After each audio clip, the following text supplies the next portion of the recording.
So,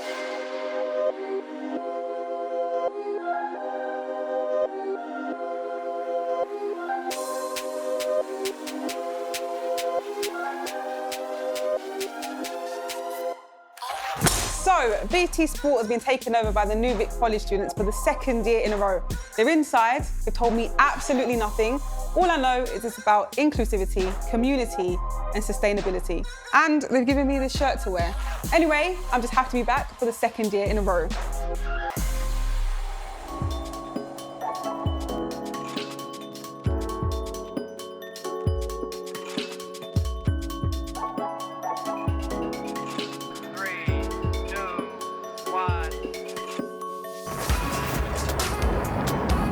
What's all this smoke?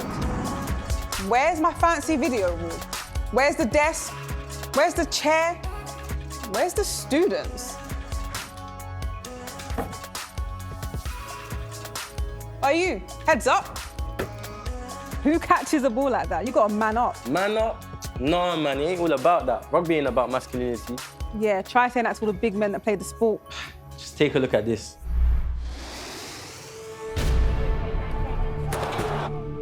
Rugby. That's a lovely score. If there ever was a sport associated with blood, guts, and masculinity, rugby would be it. We are about to meet up with Keegan Hirst, who decided to take matters into his own hands. In 2015, he announced to the entire rugby community that he was gay. I wasn't very sporty as a kid. It took me a long time. I didn't make my Super League debut until I was 29 years old, but I got there eventually. Keegan Hirst is on the field for his Super League debut. When I first got into rugby, I thought rugby was just a bunch of meatheads knocking seven shades out of each other. But yeah, it very quickly became, even at a young age, it's all about looking after each other. It's all about discipline, about community, and that team to fall back on, which was something that I didn't have growing up. Where I grew up in Batley in West Yorkshire in the north of England, kids would make jokes about gay people, like if you were gay you weren't as good as, it was something to look down on. Gay people weren't cool, they weren't strong, it was something that wasn't good. So I guess that played a role in me struggling with coming to terms, because I believed what people said. For me to get to the point where I could actually come out, I guess I was kind of at a low point. My marriage had ended, I wasn't playing particularly well at rugby, things weren't going great, and I just kind of thought, what's the worst that could happen? I did think the worst that could happen was that I'd get sacked and no one would want to be friends with me, and worried about all that kind of stuff.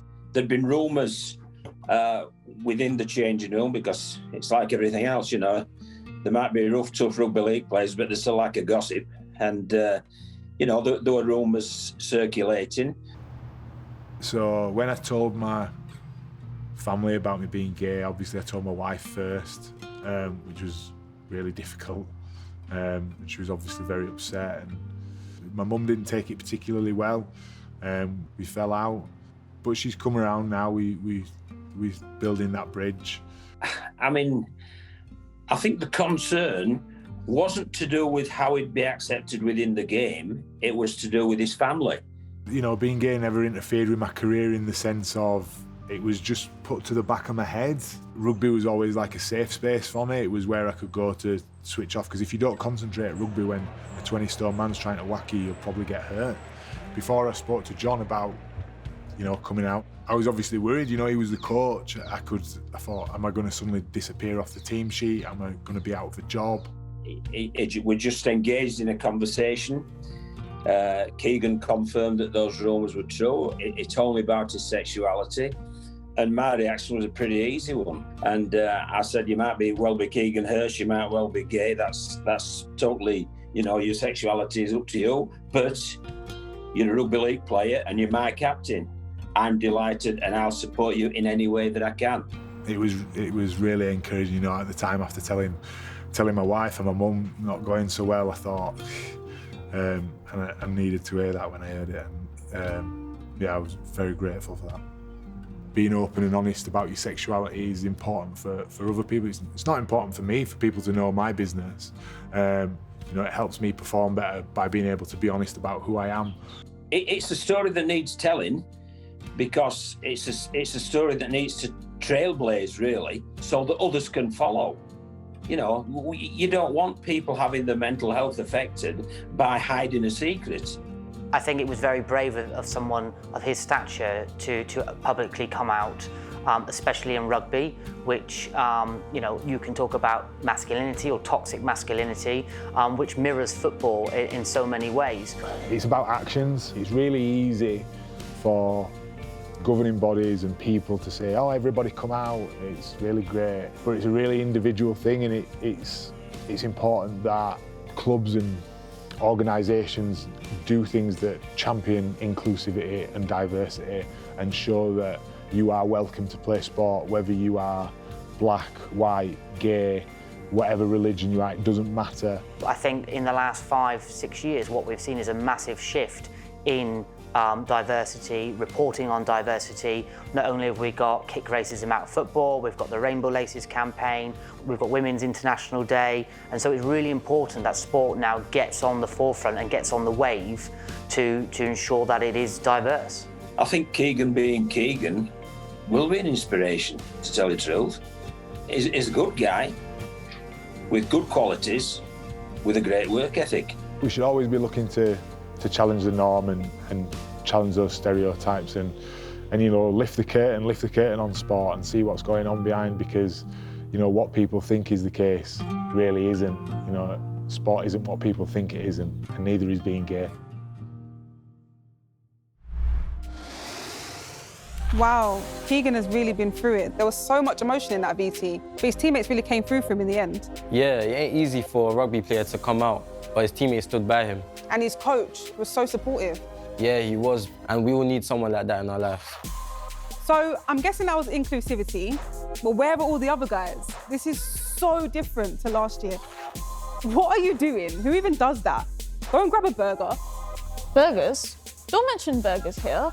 Plus, they're wrecking the environment. So you mean to tell me veganism is going to save the world? Let me show you that.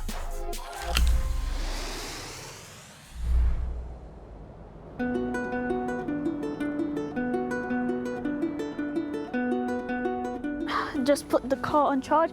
I'm here at Forest Green Rovers, who FIFA claim to be the greenest football team in the world. They aren't just sustainable, they're also all fully vegan. If you search veganism now, it gets more than 3 times the hits that vegetarianism does. Joaquin Phoenix is a vegan, Greta Thunberg is a vegan, dude, even Spider-Man is a vegan. There's something in this, something that athletes are zoning in on as a way of revving up their performance. Here I am with the man who put the green into Forest Green, so why don't you just show me around? Yeah, come on in. So tell me about the history of Forest Green Rovers. As a football club, we're 130 years old. We're one of the oldest football clubs in England, and been based here in Forest Green since then. It's definitely older than me. And me.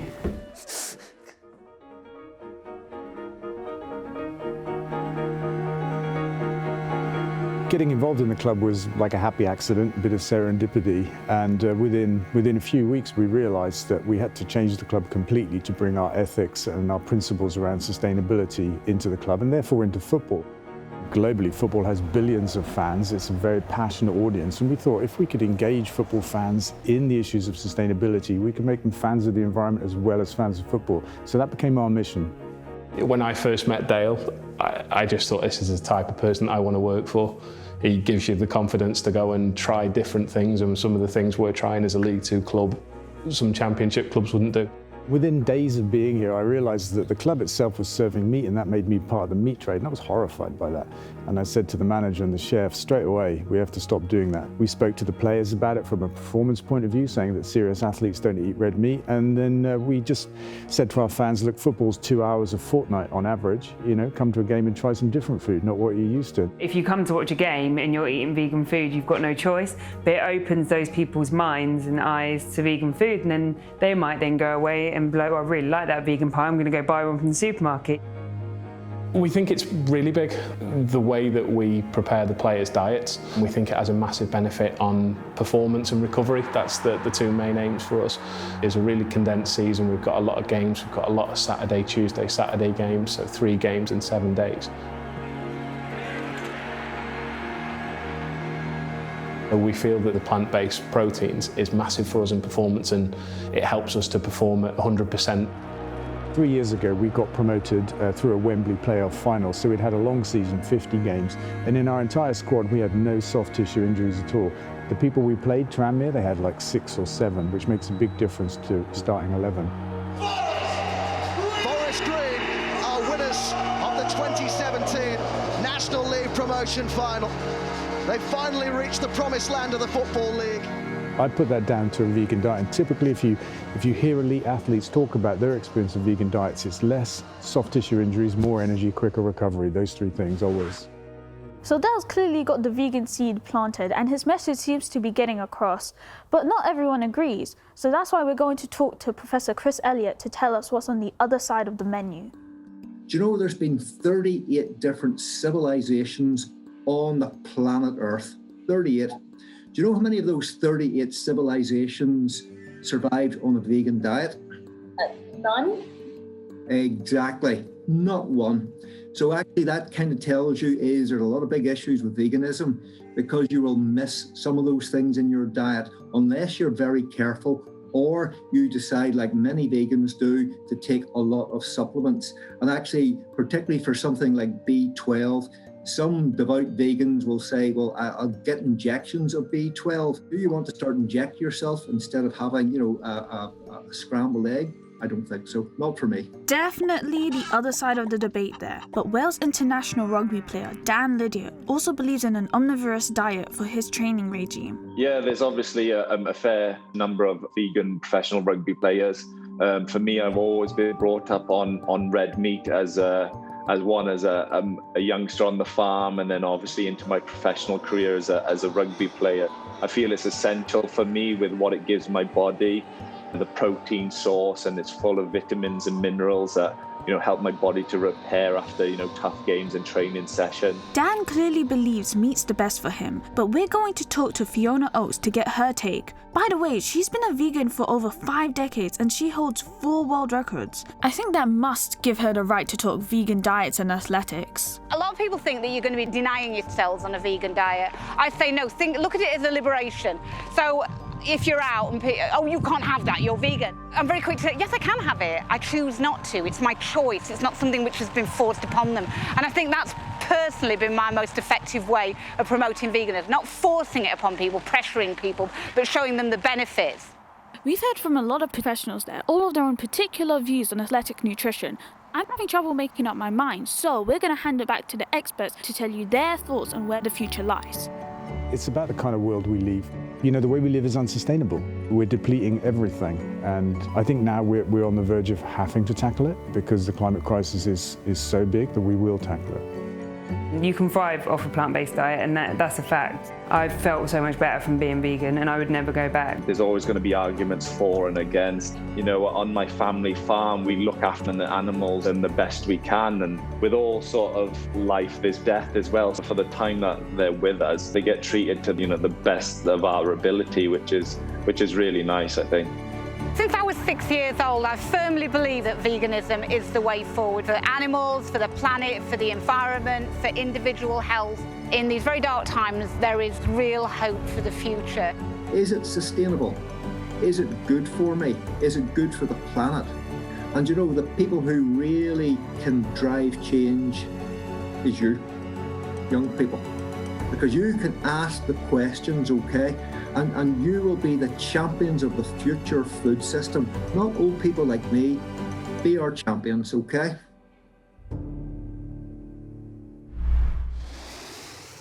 I love what he's saying about it being our responsibility, Gen Z taking up the fight to save the planet. Yeah, both sides of the argument showed it pretty fairly. And how amazing is it that Del Vince convinced all the fans to buy into a fully vegan menu? Well, they gave me a free vegan fajita, so they got me. Anyway, do you want to see what's even cooler? Del Vince can make diamonds from the sky. What? One of the things we're working on that we're about to launch is a way to take carbon from the atmosphere, from the sky, and turn it into diamonds. We've done it. Yeah, I can see you're all shocked. Oh my God. Oh my God, okay. Oh my God. Check it out. They're legit real diamonds. Real diamonds, proper. certificated, graded, proper diamonds. We're going to call for the end of diamond mining. That's our plan. So, do you reckon you can hook me up with some? Don't you think I try? Oh, you lot, up here. Can I get some carrots too? Nah, not these funny looking vegetables, the diamonds. Anyways, come up here, let me show you something. I'm not quite sure I want to go up there. Give me 5 minutes.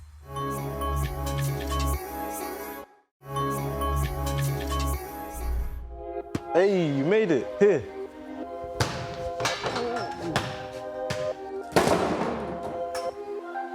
What are you doing? These are my friends. These are my people. This is my community. Friends, community. It's literally just a bit of plastic. Just roll the clip. And the mannequins, they're meant to represent community.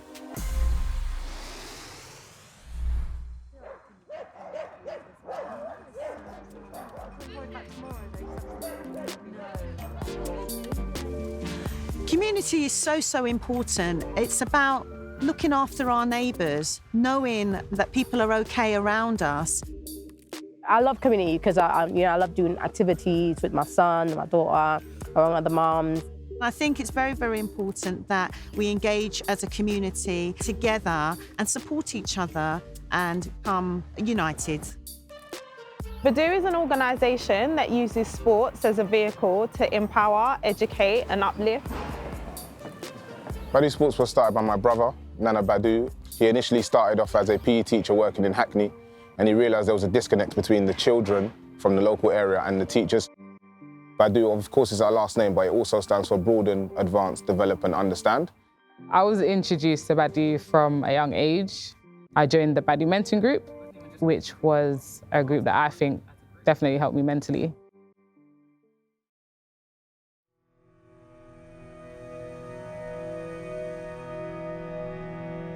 When lockdown was announced, I actually felt quite vulnerable.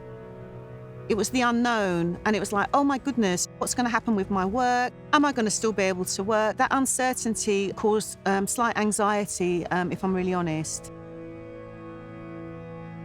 A lot of moms will go through depression or just stress or worry or anxiety, just not knowing what will happen. Young people are so stressed out being on their own, and some friends of friends who've commit suicide, so it's been pretty intense. Because the lockdown, we got a terrible experience, me and my family.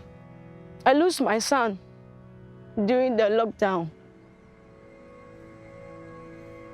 I got pains. I got pains. I want to say it, I got pains in this situation.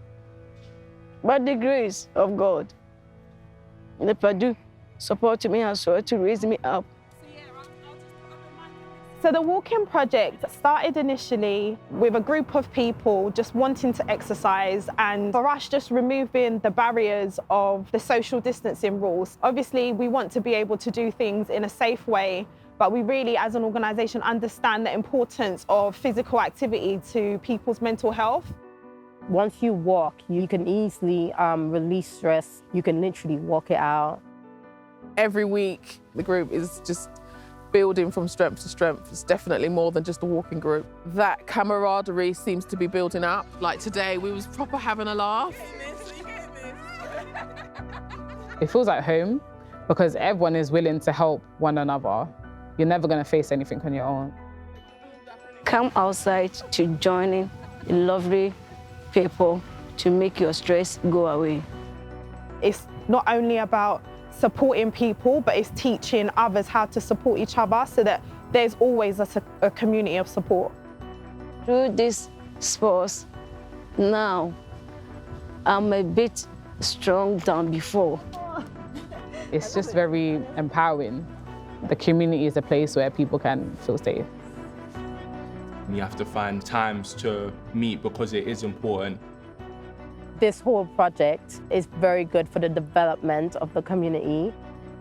I just hope that this nightmare ends. I just hope that other people are able to just come out, be themselves, not be depressed. As for me, I want all children and young and adults support Badu community. I think sport's another way of bringing community together. For people that have been locked at home, people that might suffer from mental health, I think sport is a good way just to relieve some stress. We all have a race in life to run. Some people start ahead, some people start slightly back, but how you run your race is your own. So get involved, take up the different opportunities given to you. If you feel that you could push even more. If you feel like there are different places that you need to, get there.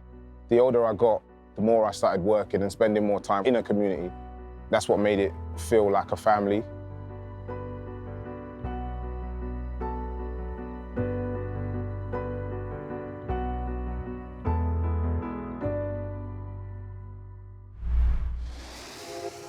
How did it feel going on the walk with those women? It was amazing to be on the walk with those women, seeing people from different backgrounds, areas, coming together as one, as a community, doing different type of activities. Even having a laugh as well was just absolutely amazing, because many people were going through like anxiety, depression, and like they think that that's normal, which is absolutely not normal.